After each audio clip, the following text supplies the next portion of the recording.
यहाँ परमात्मा पिता सर्वशक्तिमान की शक्ति लेने से आत्मा शक्तिशाली बनती है, उसको राजयोग कहा जाता है। परमात्मा पिता की याद से आत्मा सतो प्रधान बन जाती है और जन्म जन्मांतर के विकर्म विनाश हो जाते हैं और अष्ट शक्ति आती है परमात्मा पिता की याद से।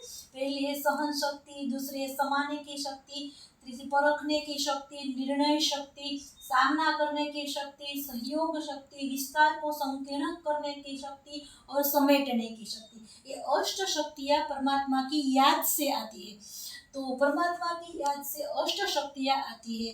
तो देवियों को दिखाते हैं अष्टभुजाधारी देवी। तो 8 हाथ वाला कोई देवी होता नहीं है, लेकिन 8 हाथ मतलब अष्टभुजा मतलब अष्ट शक्तियाँ जो परमात्मा पिता से उसको मिली है। कोई भी देवी को हम देखते हैं तो कभी हम नहीं कहते श्री राम शक्ति, श्री कृष्ण शक्ति, हनुमान शक्ति, कभी नहीं कहा। एक ही बात कहा, शिव शक्तियाँ, क्योंकि परमात्मा पिता एक ही सर्वशक्तिमान है और एक से ही सर्व शक्तियाँ मिलती है, इसलिए देवियों को शिव शक्ति कहा जाता है।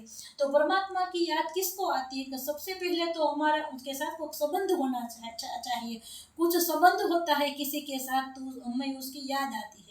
दूसरा होता है इसकी याद आती है तो हमें उससे प्यार होना चाहिए। जब प्यार नहीं होता तो उसकी याद भी नहीं आती। पहले संबंध होना चाहिए, दूसरा याद होनी चाहिए, तीसरा उसकी प्राप्ति होनी चाहिए। किसी से हमको कुछ प्राप्ति होती है तो हमको उसकी ऑटोमेटिक याद आती है, याद करनी नहीं पड़ती, याद आ जाती है।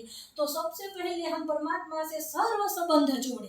तो सर्व संबंध जोड़ते समय तो हम इसको पिता भी कहते हैं, माता भी कहते हैं, बंधु भी कहते हैं, कोई भी संबंध के रूप में हम उसको याद करते हैं तो परमात्मा की किरणें हम पर पड़ती है। जैसे सूर्य की किरणें पड़ती है तो हम मैदान में जाते हैं तो सूर्य की किरणें ऑटोमेटिक आती है, मांगने की भी जरूरत नहीं पड़ती है। वैसे हम परम धाम में जाकर आत्मा समझकर परमात्मा को याद करते हैं तो परमात्मा की किरणें आती है और ये किरणों से हम आत्मा एकदम सतो प्रधान बन जाती है और जन्म जन्मांतर के विकर्म विनाश हो जाते हैं। तो परमात्मा पिता से राजयोग द्वारा अष्ट शक्ति की प्राप्ति होती है।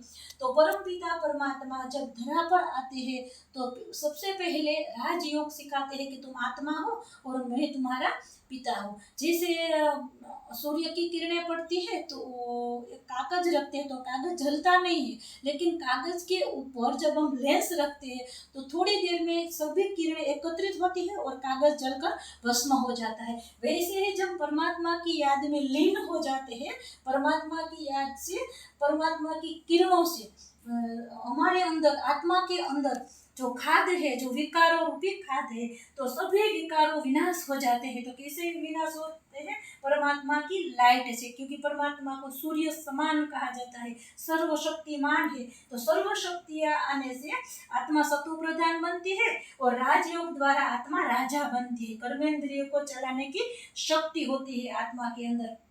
तो राजयोग, सहज राजयोग इसलिए गाया जाता है, भारत का प्राचीन राजयोग प्रसिद्ध है, क्योंकि जब परमात्मा पिता इस धरा पर आते हैं तो वो सत्य ज्ञान देकर राजयोग द्वारा कर्मेंद्रियों को शीतल बनाना, आत्मा को सतो प्रधान बनाना और अष्ट शक्ति प्राप्त करना, जो हमारे जीवन में सबसे ज्यादा शक्ति की जरूरत होती है, वो अष्ट शक्ति परमात्मा पिता से हमको मिलती है। अच्छा, ओम शांति।